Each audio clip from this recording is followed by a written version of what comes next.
Hello, everyone. Very happy to see all of you interested by the very important cause of Europe today.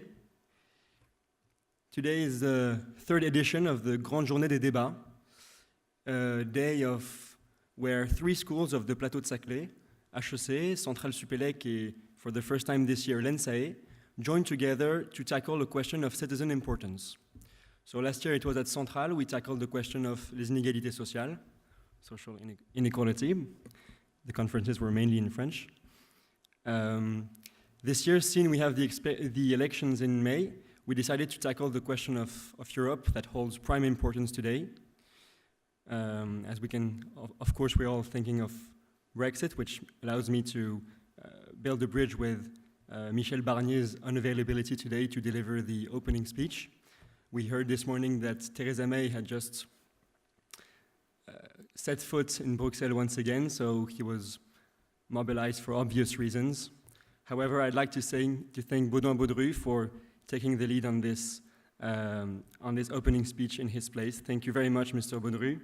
Mr. Baudru, you are the Chief of Cabinet of the French representation of the European Commission in France. You are going to tell us a few words about the big stakes at on a European level today and the stakes of the European elections. Thank you very much for doing us this honor of this opening speech. I'd like as well to thank the headship of HEC for trusting us completely on the guest lists and for trusting us more generally all over the year. I'd like to thank the audiovisual staff as well, that is always by our side. A big thank as well to the security of HEC that lets you, some of you bumped into them coming to HEC earlier on. I'd like to thank as well our sponsors. So on HEC Débat side, le cabinet de conseiller d'audit Mazars, la Caisse d'épargne, le Journal des grandes écoles, le Champagne Bilcar Salmon et le Figaro Économie. For Centrale Supélec Symposium, the cabinet de conseil BCG, and the Fondation Centrale Supélec. For ENSAE, the fund Moneta Asset Management, and ENSAE Paritech. Thank you very much, and I wish you all a very good Grande Journée des Débats.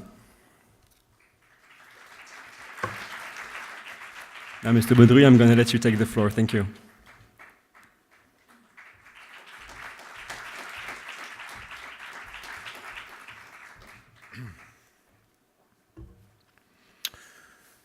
Ladies and gentlemen, dear participants, I will, of course, not be able to replace Michel Barnier,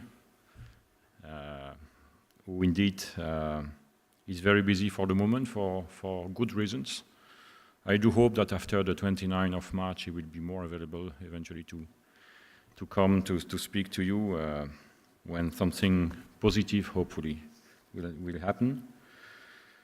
But anyway, I'm very honored to be here before you today for this introductory speech of this third edition of the Grande Journée de Débat, rightly dedicated this year to the European Union, a few months before the European elections, where you will be able to express your preferences, your choices, and it's of course always better to know what it is about before making any choices. 2019 will be a crucial year for the history of the European Union. One 5-year institutional cycle, 2014-2019, comes to an end, and another one begins with European Parliament elections and a change of leadership in the European Commission and the European Council. Expectations from European citizens are high. Immigration, terrorism are, based on the last Eurobarometer, European main concerns, but also climate change and unemployment, notably for the youth. The next European elections will take place in a difficult context where the European Union is challenged by different issues. First of all, indeed, the Brexit. The UK has long been considered one of the most critical members of the EU, with many British leaders and citizens traditionally cautious of ceding too much sovereignty to Brussels.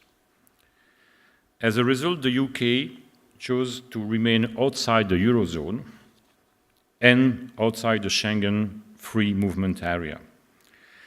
And it negotiated the right to participate in only selected justice and home affairs policies. UK voters decided in favor of a British exit from the EU by a relatively narrow margin of 51.9% to 48.9% to remain. For now, however, the political negotiations for a withdrawal agreement have stalled and economic concerns are growing. Indeed, the UK is supposed to leave the EU on the 29th of March this year.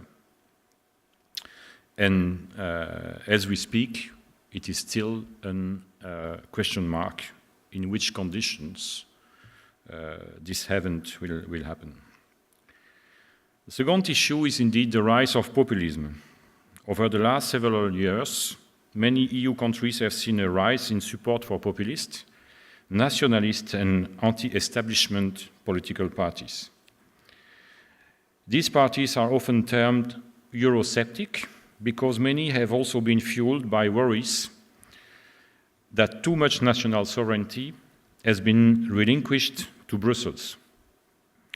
Although not a completely new phenomenon in the EU, the uptick in support for such parties largely began in response to Europe's economic difficulties and the Eurozone crisis. Third issue, democracy and the rule of law. Concerns have grown over the last few years about a democratic backsliding in some member states, in particular Poland and Hungary, which passed laws and adopted policies that appear to conflict with basic EU values and democratic norms. Over the past year, however, EU concerns have continued to increase, and both Poland and Hungary are now subject to what we call Article 7 proceedings, which is an infringement process outlined in Article 7 of the Treaty on the European Union for member states accused of violating EU fundamental rights. Fourth issue, the migratory challenge. Over the last few years, Europe has experienced significant migrant and refugees flows as people have fled conflict and poverty from Syria, Iraq, Afghanistan, Africa. Greece and Italy have been major arrival and transit points, and Spain has seen also an uptick in arrivals since 2017. Despite the overall reduction in migrants and refugees currently seeking to enter Europe, we come from more than 1 million people in 2015, down to about 150,000 people today. Despite this overall reduction, the influxes continue to have significant political and societal ramification in the EU. Overall, the departure of the United Kingdom and all these challenges have triggered a deep reflection on what kind of union we want to be, what our priorities are, and how ambitious we want to be in each area of European integration. The European budget as of 2021, proposed last year by the European Commission, and which is currently under discussion, translates our priorities into financial terms. The European Commission has made ambitious promises in areas such as investment and innovation, youth, social cohesion, digital transformation, migration, indeed, and border management, security, defense, economic and monetary union. At the same time, the departure of the UK leaves a €84 billion hole in our budget over the seven-year period. The Commission has made a fair proposal to strike the right balance between these competing pressures. 10 years after the collapse of Lehman Brothers, Europe has largely turned the page on an economic and financial crisis which came from outside but which cut deep at home. Europe's economy has now grown for 21 consecutive quarters. All member states are expected to grow in 2019, and they are forecast to continue to grow in 2020. Jobs have returned, with almost 12 million new jobs created since 2014. 12 million, that is more jobs than there are inhabitants in Belgium. Never have so many men and women, we are today 240 million people at work, been in work in Europe, and overall the unemployment rate has fallen to 6.6% in December last year for the EU 28. Youth unemployment is still at 14.8%, which is, of course, still too high a figure, but is the lowest since the year 2000. This decrease in youth unemployment is partly thanks to an initiative launched in 2013 by the European Union, which is the Youth Guarantee. Investment is back as well, thanks notably to our European Fund for Strategic Investment, a fund that has triggered so far for the whole EU 370 billion euro worth of public and private investment. France has been the largest recipient in terms of volume. The guarantee used for developing those loans and participations are set to trigger a total of close to 61 billion in additional private and public investment in innovation, digital, energy transition, large infrastructure projects, but also to support more than 240,000 French SMEs. By 2020, the fund is set to increase EU gross domestic product by 1.3% and create 1.4 million jobs. Greece, after what can only be described as some very painful years marked by unprecedented social hardship, though also by unprecedented solidarity, Greece successfully exited its program and is now back on its own 2 feet. The public deficit in the euro area has decreased from 6.2% in 2009 to an expected 0.6% in 2018. All euro area member states are expected to have been below the 3% deficit threshold set out in the treaties for the year 2018. Europe has also reaffirmed its position as a trade power. Our global trading position is the living proof of the need to share sovereignty. The European Union now has trade agreements with 70 countries around the world, covering 40% of the world's GDP. The last trade agreement to enter into force is the one between the EU and Japan on the 1st of February 2019. This trade deal, which sends a powerful signal that 2 of the world's biggest economies reject protectionism in the current volatile world, has the potential to increase the EU's annual export to Japan by 13.2%, or 13.5 billion euro. In addition, our trade agreement with Canada is already showing positive results for the balance between EU and Canada. The European single market, which is now 25 years old, goes from strength to strength. Many barriers have been removed, but more can be done.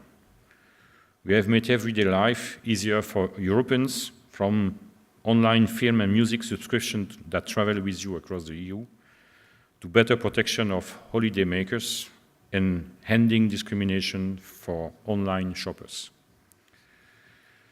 Moreover, I think we can say the European Union made substantial progress towards getting the social AAA rating that President Juncker called upon when he presented his program before the European Parliament in July 2014. Although the social acquis of the European Union has developed progressively since 1957, indeed, the European Social Fund, for instance, is the very first fund created at the level of the European Union to facilitate the mobility of workers, and that was created indeed in 1957. And this social acquis is composed today of more than 200 legislative acts. This Commission has put a gear up on social and employment priorities in the EU, culminating with the proclamation of the Pillar of Social Rights in November 2017 in Gothenburg, in presence of all 28 heads of state and governments, gathered again after more than 20 years in a social summit. In 2014, the Commission said we will be big on big things and small on small things. In other words, we will only make proposals, take initiative when there is a real added value at European level. Well, the EU has been big on social and employment policies. We have launched, we have tabled, we have proposed more than 40 very substantial initiatives in these areas. Posting of workers, youth guarantee, skill agenda, health and safety at work, European semester process that is now equipped with a social scoreboard, the work-life balance directive, and so on and so forth.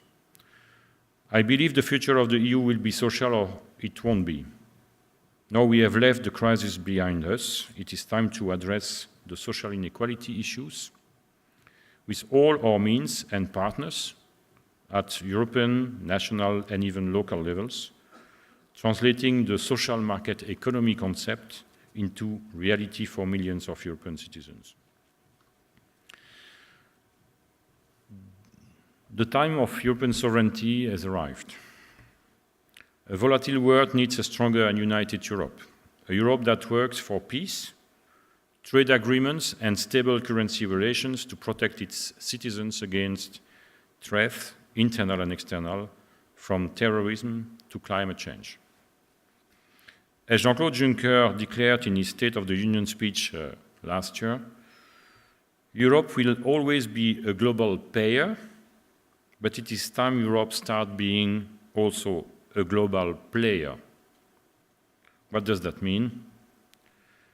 European sovereignty is born of member states' national sovereignty and does not replace it.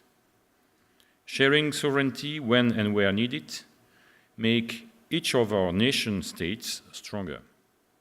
This belief that united we stand taller is the very essence of what it means to be part of the European Union.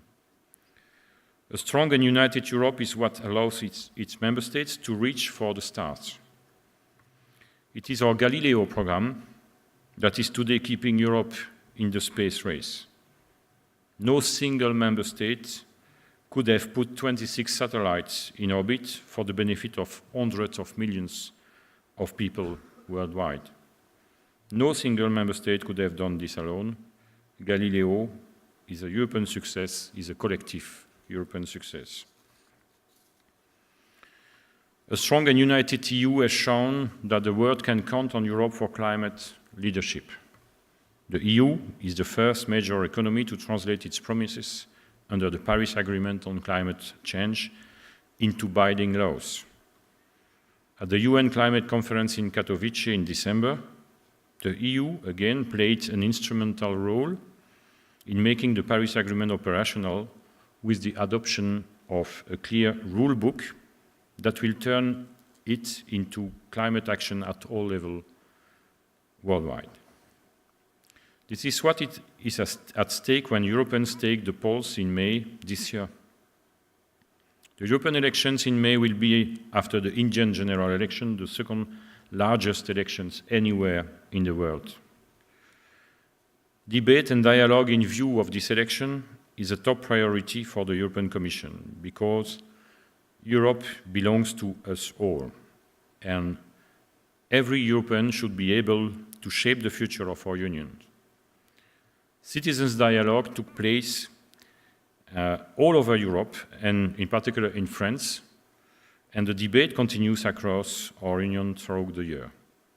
The main messages from this debate focus on what the Europeans expect from the Union to deliver concrete solutions to them. They do not care about proposals, but about how actual laws improve their lives. It is more than ever the time for you to act and to vote during the next European elections. And I invite, by the way, all of you to look on the web at the campaign launched by the European Parliament called Cette fois je vote. This time I'm voting. And so to give your opinion about the future of Europe, also through the online campaign that the European Commission launched, and which is available until May 2019, for instance, via the Europa website of the website of the representation of the Commission in France. Dear all, I hope you will have many fruitful discussions during the 3 workshops dedicated to European unity, to its role on the global stage, and to the question of the order. These questions are essential when it comes to the future of Europe. Several scenarios have been put on the table, and Europe's leaders will meet in Sibiu in Romania on the 9th of May 2019. It will be the moment Europe will offer all Europeans a strong perspective for the future. I thank you very much for your attention, and I am available for answering some questions from you.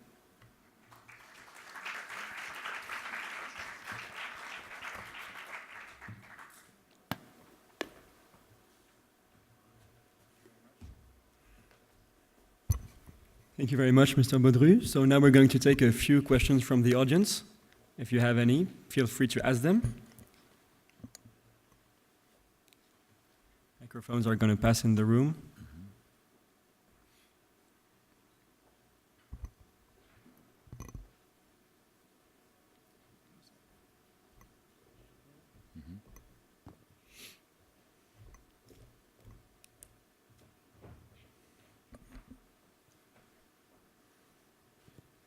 Bonjour monsieur, mon anglais était en ce qu'il est, je préfère poser la question en français. Oui, pas de problème. Lors des négociations sur le Brexit, il a été plus ou moins conclu qu'une quarantaine de milliards devaient être payés par la Grande-Bretagne à la sortie de l'Union européenne. Il y a quelques jours, un des ministres de Mme May a déclaré que s'il n'y avait pas de deal, s'il y avait no deal, eh bien, après tout, la Grande-Bretagne n'était pas obligée de les payer. Donc je voulais savoir par rapport à tout ça, comment l'Union européenne comptait gérer, puisque 40 milliards dans le trou du budget de l'UE, c'est énorme, sachant que déjà le fait que la Grande-Bretagne sorte, la France risque de passer de 16 à 20% du budget, c'est-à-dire plusieurs milliards encore que les contribuables français vont payer de toute façon. Merci. Alors, effectivement, le problème de la contribution britannique au budget européen est un problème crucial qui a été abordé très tôt dans les négociations.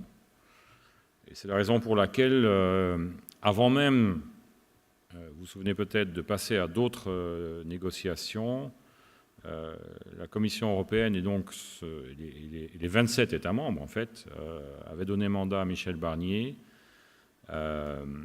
effectivement, dans une première phase, d'obtenir un accord acceptable avec la Grande-Bretagne sur sa contribution au budget européen, c'est-à-dire sur le fait d'honorer ses engagements budgétaires, mais également sur le problème de la frontière entre les deux Irlandes et sur le statut des personnes, enfin, protection sociale et accès, etc.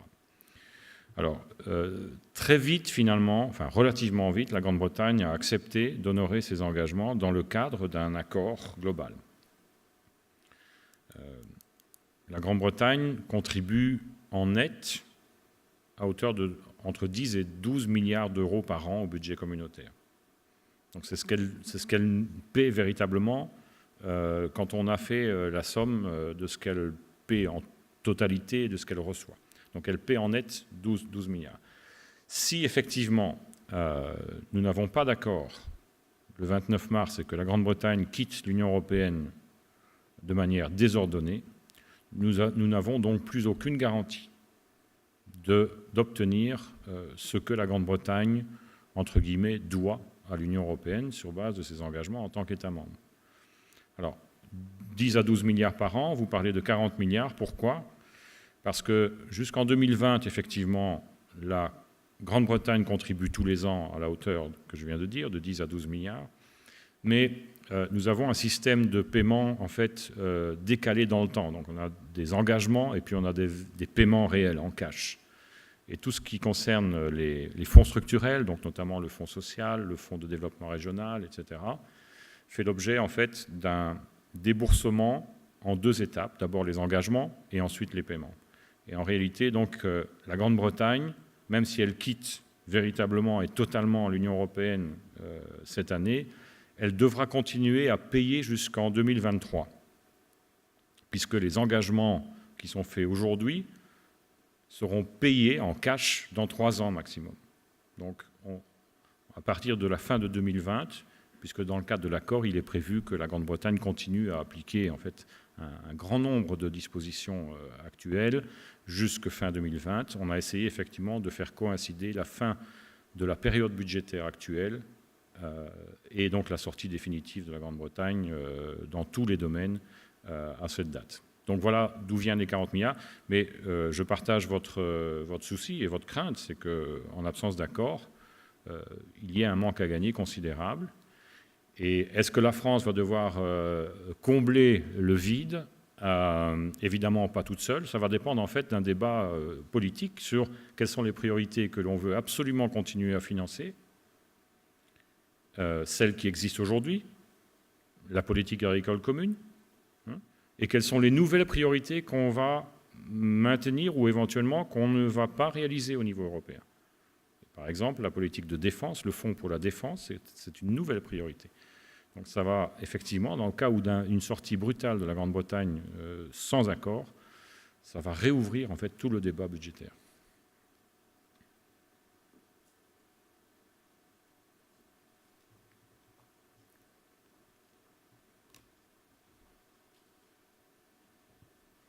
Bonjour.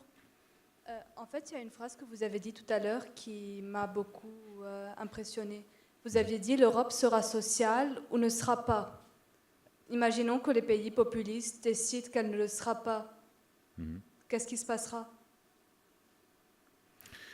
Alors, ce que je veux dire par l'Europe sera sociale ou elle ne sera pas, c'est effectivement un peu en forme de provocation, mais c'est le reflet en fait d'une tendance lourde qu'on a vu se développer ces dernières années et qui s'est traduite par des engagements au plus haut niveau des États membres.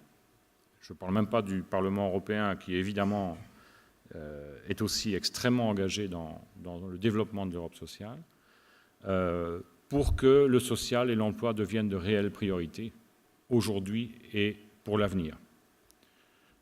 Je l'ai dit, la Commission, en novembre 2014, quand elle a commencé à travailler, a dit on va arrêter de sortir 3, 4, 5 propositions législatives tous les mois. On va vraiment se concentrer sur les priorités où il y a une réelle valeur ajoutée européenne. Et dans ce contexte-là, je vous l'ai dit, on a lancé plus d'une 40aine d'initiatives substantielles en matière sociale et de l'emploi, dont la plupart ont été adoptées à l'heure où je vous parle. La révision de la directive sur les travailleurs détachés a été un combat très compliqué. Et l'arrivée d'Emmanuel Macron à la tête de l'État français a relancé d'ailleurs les discussions, puisque effectivement la France a souhaité aller plus loin encore dans l'encadrement du détachement des travailleurs.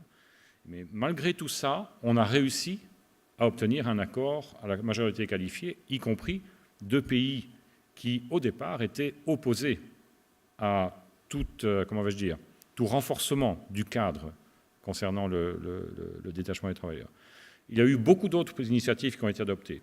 Et très récemment, il y a eu la directive sur la réconciliation vie privée, vie professionnelle des parents et des aidants, qui n'était pas du tout évidente au départ, notamment parce que notamment les chefs d'entreprise, étaient plutôt opposés à réouvrir ou plutôt à transformer la directive sur les congés parentaux dans cette directive-là. Et surtout, la présence des 28 chefs d'État et de gouvernement à Göteborg en 2017 pour proclamer le socle européen des droits sociaux, tout ça nous montre qu'il y a aujourd'hui une prise de conscience partout de l'importance de lutter contre les inégalités sociales, souvent liées d'ailleurs à la justice fiscale, qui nous donne en quelque sorte la tendance de fond pour la future Commission et le futur Parlement européen. Et comme les 28 chefs d'État et de gouvernement étaient là, je ne peux pas dire que les pays où on a plus d'ailleurs de participation de partis populistes ou nationalistes au pouvoir s'opposent à ça. Je pense au contraire d'ailleurs que la dimension sociale, la dimension de l'égalité est une préoccupation aussi de ces gouvernements-là. Donc en tout cas, sur le social, je crois qu'on va faire des progrès, sinon le risque c'est de se déconnecter complètement des citoyens, des électeurs, de ceux qui attendent en fait beaucoup de l'Union européenne et qui ne voient pas les choses se passer suffisamment vite ou de manière suffisamment concrète. Voilà ce que j'ai voulu dire par cette phrase « l'Union européenne sera sociale ou elle ne sera pas ».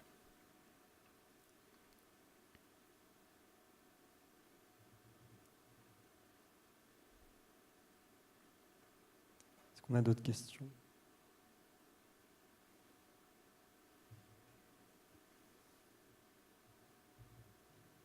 Personne n'a une question à poser à M. Baudru? Bon. Écoutez, merci beaucoup pour votre participation. La première table ronde est à 15h15. Ah, je crois qu'il y a une question devant, s'il vous plaît. Est-ce que vous pouvez vous manifester? Merci.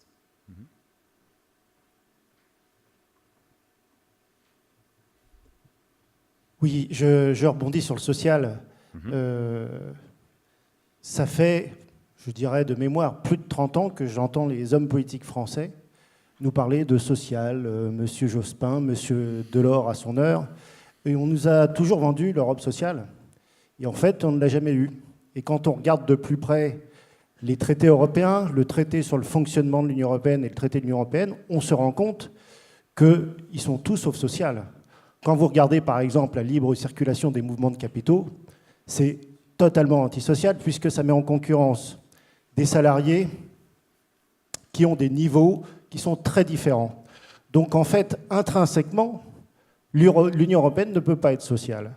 Alors, si vous voulez la changer, vous savez très bien, monsieur, qu'il faut l'unanimité des États membres, et c'est pour ça qu'on n'arrive jamais à rien. Au final, à 28, bientôt 27 pays, nous sommes arrivés dans un système qui est totalement autobloquant, et où finalement l'Europe, ce qu'il faut se poser, c'est pourquoi l'Europe est-elle comme elle est?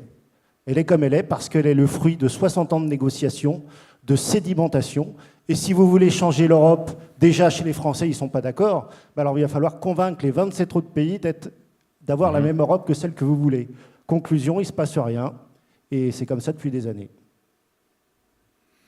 Alors, j'entends bien le message et la critique. Je pense que ce que nous avons observé, notamment dans le cadre des consultations citoyennes qui ont été conduites en France et dans d'autres États membres entre avril et octobre de l'année dernière, et puis lors des dialogues citoyens qu'on continue d'ailleurs à organiser régulièrement à Paris ou en région, c'est qu'il y a une attente effectivement de plus de justice sociale et un soutien plus fort effectivement pour l'inclusion sociale.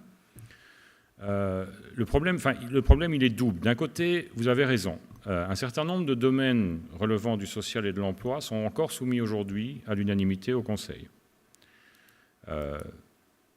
Lors de son discours sur l'état de l'Union en septembre dernier à Strasbourg, le président Juncker a annoncé qu'on allait prendre des initiatives pour faire passer un certain nombre de domaines de l'unanimité à la majorité qualifiée.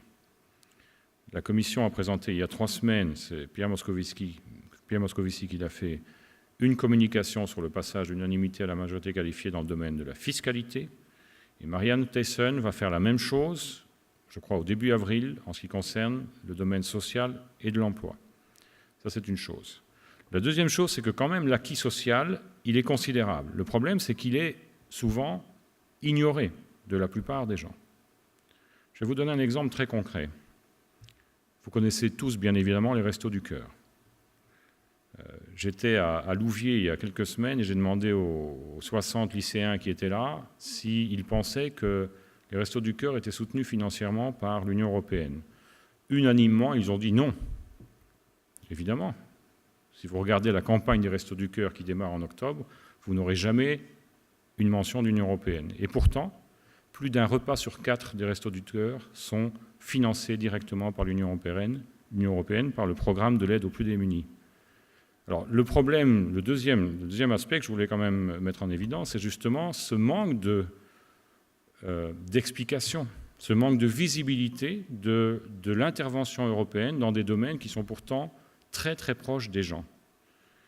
Et je pense que c'est un peu la responsabilité de tout le monde, notamment les associations, les organisations qui bénéficient d'une aide financière, devraient effectivement en parler un peu plus de cette aide européenne.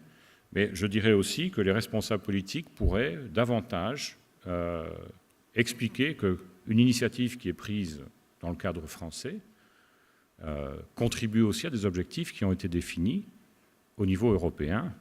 Et je vais prendre un exemple très concret encore une fois. La stratégie pour la lutte contre la pauvreté que le président Macron a présentée en septembre, en fait, elle met directement en œuvre 4 principes du socle européen des droits sociaux, qu'il a lui-même proclamé avec tous les autres à Göteborg en novembre 2017. Et malheureusement, dans la présentation qu'on en a vue, aucune mention n'a été faite de cette contribution à la mise en œuvre du socle européen des droits sociaux. Donc, je suis d'accord avec vous pour dire qu'il y a des obstacles dans le traité qu'on va essayer de faire sauter au maximum. Mais il y a aussi un énorme acquis européen en matière sociale et de l'emploi qui, malheureusement, n'est pas connu. Et je constate, en tout cas, pour terminer, que ces derniers mois, on a fait des progrès considérables dans un grand nombre de dossiers relatifs au social et à l'emploi. Je l'ai évoqué, la directive réconciliation vie privée, vie professionnelle des parents et des aidants. On a maintenant un accord au Conseil sur l'autorité du travail qui va faciliter la coopération entre les inspectorats du travail, notamment par rapport au détachement des travailleurs. Donc, c'est vrai, on a la liberté des capitaux, mais on a aussi la liberté des travailleurs. Et cette liberté des travailleurs, quand on en parle, souvent on nous dit « oui, mais en fait, c'est quoi? C'est la main-d'œuvre à bon marché qui vient de l'extérieur pour venir en France. » Ben, écoutez, je pense qu'il faut revoir un peu ça, parce qu'il y avait en 2017 517 000 travailleurs détachés européens en France, mais il y avait aussi 405 000 Français qui travaillaient à l'étranger, dans d'autres pays européens ou en Suisse. Il faut vraiment tout voir. Hein, et je pense que c'est important qu'on ait justement ces échanges pour pouvoir donner un éclairage peut-être un peu différent sur ce qui, à mon avis, est trop méconnu aujourd'hui.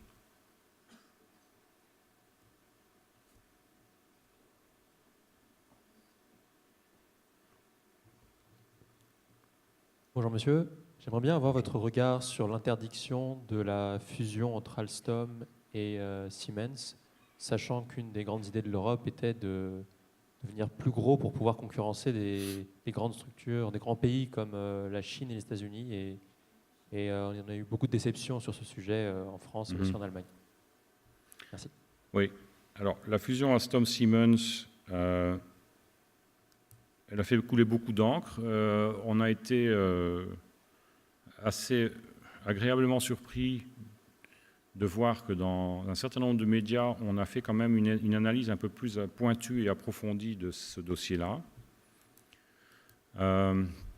Pour rester assez bref dans ma réponse, la fusion envisagée Alstom-Siemens concernait 2 secteurs particuliers. C'est les trains à grande vitesse et la signalisation.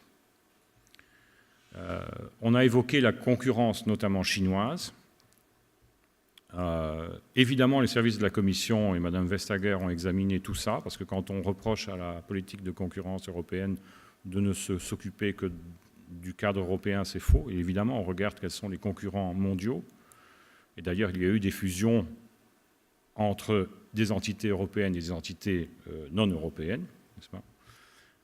Et en réalité, il est clair que la fusion Alstom-Siemens allait créer de facto une entité qui allait occuper une position dominante, certainement sur le marché européen, peut-être ailleurs, mais on s'occupe là, pour le coup, au niveau des consommateurs du marché européen, alors même que les Chinois ne sont pas présents, ou de manière infime, et ne seront pas présents dans les 10 à 15 ans qui viennent. Il y a eu, depuis que la politique de concurrence existe, au niveau de l'Union européenne, parce que la plupart des propositions de fusion sont traitées au niveau national, mais à partir du moment où on dépasse un certain chiffre d'affaires ou pour des secteurs stratégiques, ça passe au niveau européen. Sur 3000 propositions de fusion soumises à la Commission européenne, seulement 7 ont été bloquées, après une analyse approfondie. Alors, est-ce que ça veut dire que l'Union européenne et la Commission en particulier ne souhaitent pas de politique industrielle européenne? Non, bien entendu. Encore une fois, sur 3000, on n'en a bloqué que 7. Donc, toutes les autres ont été autorisées, éventuellement avec des ajustements ici ou là. Mais très clairement, le marché intérieur, qui aujourd'hui est un marché de 512 millions de consommateurs, est le meilleur atout pour les entreprises européennes pour se développer. Les normes européennes, les normes de sécurité, etc., permettent en fait à un constructeur établi dans un État membre, en respectant ces normes, de pouvoir vendre sans aucune entrave ses produits dans l'ensemble du marché unique.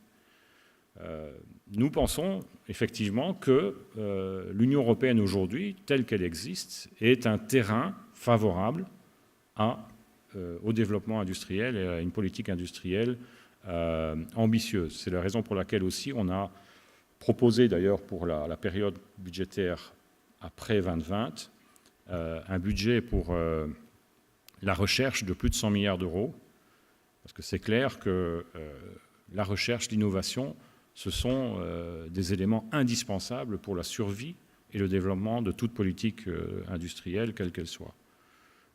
Les accords commerciaux que nous avons passés avec un certain nombre de pays impliquent aussi que ces partenaires commerciaux respectent les normes que nous avons fixées en Europe et ne nous inondent pas avec des produits qui ne les respecteraient pas, évidemment. Donc, je peux comprendre effectivement l'émotion que le refus de la fusion Alstom-Siemens sur ces deux secteurs particuliers a suscité, mais je pense qu'il faut analyser un peu plus en profondeur le pourquoi, le comment, qu'est-ce que ça veut dire. Et d'ailleurs, je dois vous signaler que nous avons reçu à la représentation de la Commission à Paris une délégation de l'ensemble des syndicats du secteur de la construction ferroviaire qui, eux, nous ont dit on est très heureux si la fusion, parce que c'était avant que la décision soit prise, que nous sommes très heureux que la fusion n'ait pas lieu. Parce que pour nous, ça voudra dire des pertes d'emplois, automatiquement. Ça voudra dire effectivement aussi une incertitude sur l'avenir industriel. Parce qu'à partir du moment où une entreprise occupe une position dominante, il y a beaucoup moins d'incitation à innover. Parce qu'on n'est plus en compétition, on n'est plus en course pour acquérir des marchés. Et donc, une fois que l'innovation se réduit, automatiquement, l'avenir même du processus industriel est en danger. Voilà ce que je peux vous répondre sur cette question. On va prendre encore une ou deux questions.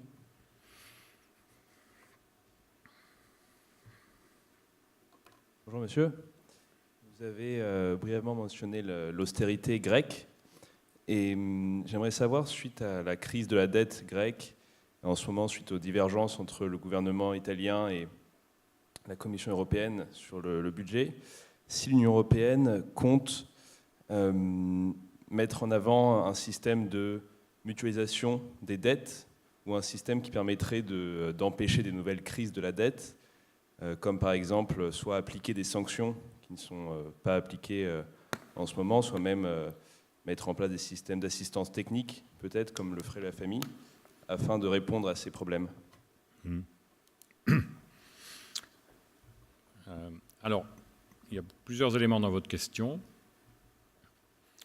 En ce qui concerne un système de mutualisation de la dette, c'est un sujet qui est déjà sur la table depuis un moment, qui n'est pas un sujet facile parce que là, on se trouve directement face à, je dirais, des traditions nationales qui sont finalement assez culturelles et qui ne sont manifestement pas partagées par l'ensemble des acteurs en question.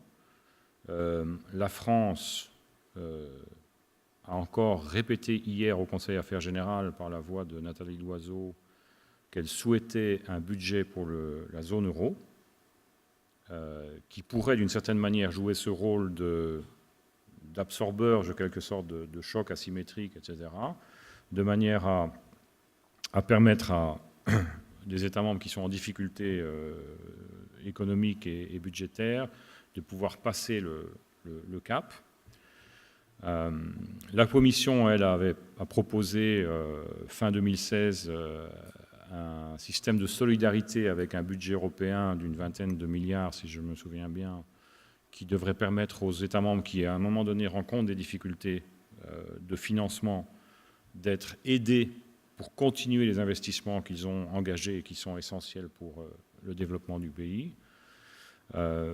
Donc, il y a plusieurs idées en fait sur la table et on n'a pas encore vu la fumée blanche sortir de la cheminée. Donc tout ça fait l'objet des discussions dans le cadre du cadre financier pluriannuel, donc qui est le cadre de référence budgétaire pour la période après 2020. S'agissant de l'assistance technique, effectivement, nous avons un certain nombre de mécanismes qui permettent aux États membres d'obtenir une aide, de l'expertise pour résoudre un certain nombre de problèmes qu'ils rencontrent dans notamment la gestion budgétaire. On continue à, enfin, j'aime pas dire surveiller, mais on accompagne les États membres dans le cadre de cette procédure qu'on appelle le semestre européen, qui au départ était essentiellement, puisque créé juste au moment de la crise, un système de surveillance macroéconomique et budgétaire, qui maintenant prend de plus en plus une dimension sociale, d'ailleurs, mais qui permet de mettre en évidence très tôt des tendances qui risquent de conduire au dérapage. Alors, vous avez évoqué l'Italie. Je dois dire que nous étions tous très très inquiets quand on a vu le premier projet de budget italien qui conduisait inévitablement effectivement au dérapage que je viens d'évoquer. Donc nous avons tous été très soulagés de voir que l'Italie avait elle-même pris conscience du danger que représentait cette approche et avait revu sa copie. Et donc le budget italien pour 2019, tel qu'il a été présenté la deuxième fois, même s'il est loin d'être parfait, nous permet de considérer qu'en tout cas, les paramètres fondamentaux ont été pris en cause. Mais il n'en reste pas moins que l'économie italienne est une économie très fragile, où finalement la productivité est assez basse, et l'Italie, comme vous le savez, a une dette phénoménale. La France a aussi une situation compliquée pour 2019, mais la France, qui a aussi une dette importante de près de 100% du PIB, est quand même une économie qui est beaucoup plus productive. Et la situation de 2019 est une situation un peu spécifique du fait de la fin de la CICE, qui est remplacée par une baisse de charges permanente. Enfin, je ne veux pas rentrer trop dans le détail, mais là, on a un effet de 40 milliards d'euros, en fait, sur le déficit français, qui est un effet one shot, comme on dit en bon français. Donc, nous espérons que, par ailleurs, les autres paramètres sont suffisamment robustes que pour éviter que cette augmentation de déficit français en 2019, qui est estimée à 3,2, 3,3, ne sera pas structurelle. Et qu'à partir de 2020, on va redescendre sous les 3%. Et ça dépend effectivement pas seulement de la volonté ou des décisions françaises, mais aussi du contexte international. On a beaucoup de questions. On va essayer de passer la parole à gens qui n'ont pas encore participé. Bonjour. Par rapport au Brexit, en fait, j'ai l'impression que souvent les médias montrent une Grande-Bretagne qui est dans l'embarras, alors que concrètement, ils sont en train de négocier avec leur commission et le House of Commons avec le Commonwealth des deals, et ils ont donné beaucoup d'avantages à leurs entreprises et banques, etc. Et on voit aujourd'hui le résultat. En moyenne, on a 3,4% des salaires qui ont augmenté. Le taux de travail des femmes a battu un record incroyable. Le taux de chômage des jeunes a baissé, etc. Et donc, est-ce que vous n'avez pas peur d'une certaine contagion et que l'idée d'exit de l'Union européenne se propage ? Très sincèrement, je ne pense pas que le Brexit encourage d'autres États membres à suivre le même exemple, pour des raisons diverses et variées. Hein. Mais ce que l'on peut constater, c'est qu'aujourd'hui, pendant toute la période de négociation qui a duré quand même 2 ans, les 27 États membres sont restés comme un seul bloc avec Michel Barnier pour défendre une seule position. La Grande-Bretagne commence seulement à voir dans le concret les effets du Brexit, notamment sur l'attraction des investisseurs étrangers, avec, vous l'avez certainement remarqué, la décision de Nissan de ne pas construire, ne pas assembler un nouveau modèle alors que c'était convenu avec à l'époque David Cameron, si je pense bien, et la décision très récente du constructeur Honda de fermer son site en Grande-Bretagne. Il y a aussi énormément de craintes en Grande-Bretagne d'avoir des problèmes d'approvisionnement dans certaines denrées, donc des primeurs, des choses comme ça. Et on constitue aujourd'hui des stocks de médicaments en Grande-Bretagne parce qu'on craint effectivement, s'il n'y a pas d'accord, d'être coupé en fait de l'Union à 27. Je crois que tout le monde a pu observer que la manière dont, du côté britannique, cette négociation a été conduite relevait très souvent de l'improvisation et de l'irrationnel. Et aucun État membre des 27, en tout cas, aujourd'hui, n'a exprimé, au niveau en tout cas gouvernemental, le souhait de quitter l'Union européenne. Alors, il faut dire une chose aussi, c'est que le budget européen, qui est en fait une expression concrète de la solidarité européenne, est aussi une source de financement considérable pour certains pays, notamment les pays qui nous ont rejoints en 2004, mais aussi l'Italie. Et je pense que même si leur gouvernement comporte des personnalités de partis eurosceptiques, il serait suicidaire pour eux d'annoncer qu'ils vont enclencher une procédure de sortie de l'Union européenne. Aussi pour ces raisons budgétaires, mais pas que pour ces raisons budgétaires. Manifestement, quand on organise un sondage d'opinion auprès de la population des États membres, il y a des critiques qui sont exprimées effectivement vis-à-vis notamment des institutions européennes qui sont considérées comme trop éloignées, non transparentes, à la botte des lobbies, etc. Mais il n'y a aucune majorité dans aucun État membre pour quitter l'Union européenne aujourd'hui. C'est même le contraire. Et notamment les citoyens des pays qui sont membres de l'eurozone sont très attachés à l'euro. Hein, parce que si vous quittez l'Union européenne, vous quittez la zone euro aussi, forcément. Et donc, je pense qu'il faut faire une différence entre les discours de certaines personnalités politiques et ce que les gens vivent et ressentent en réalité. Merci beaucoup, M. Baudru. Merci à vous. Merci.